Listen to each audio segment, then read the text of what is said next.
Hey guys, so today I'm going to be talking to you guys about the different kinds of steroids and the different effects they have on the body that can be positive or negative, and also what they can be used for.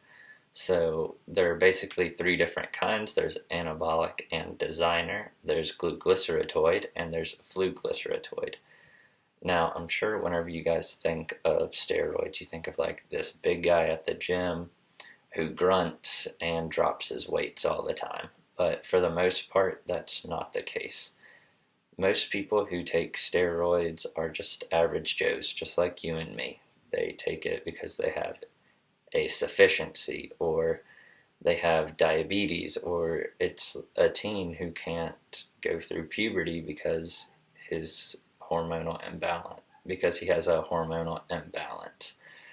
So, like I said, three different types of steroids. The first one we're going into is anabolic. Now, anabolic is muscle growth.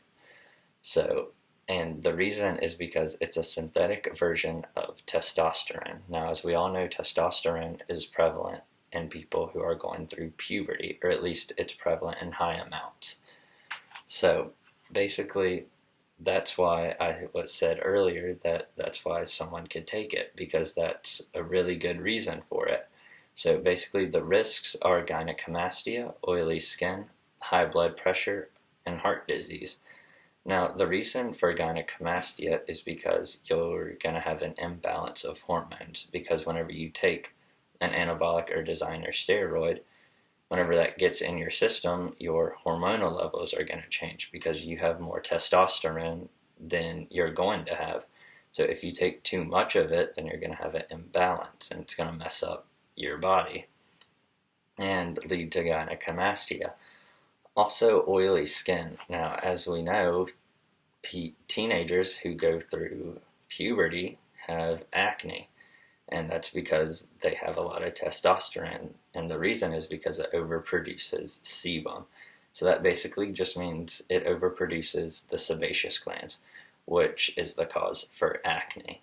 Now, the second kind of steroid we have is the gluglyceratoid, and that is basically just a naturally occurring steroid, and it's really great to use if you have a deficiency.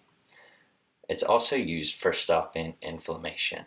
Now, it can be treated for MS, diabetes, psoriasis, and rheumatoid arthritis.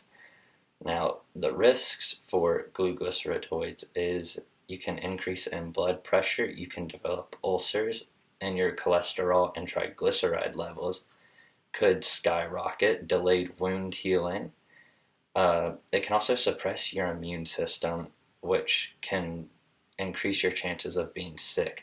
That's why people with diabetes, if they accidentally take too much of their medicine or their steroid, that's why they most of the time will have delayed wound healing. They'll have like scars that are still healing, even if they got those scars years and years ago.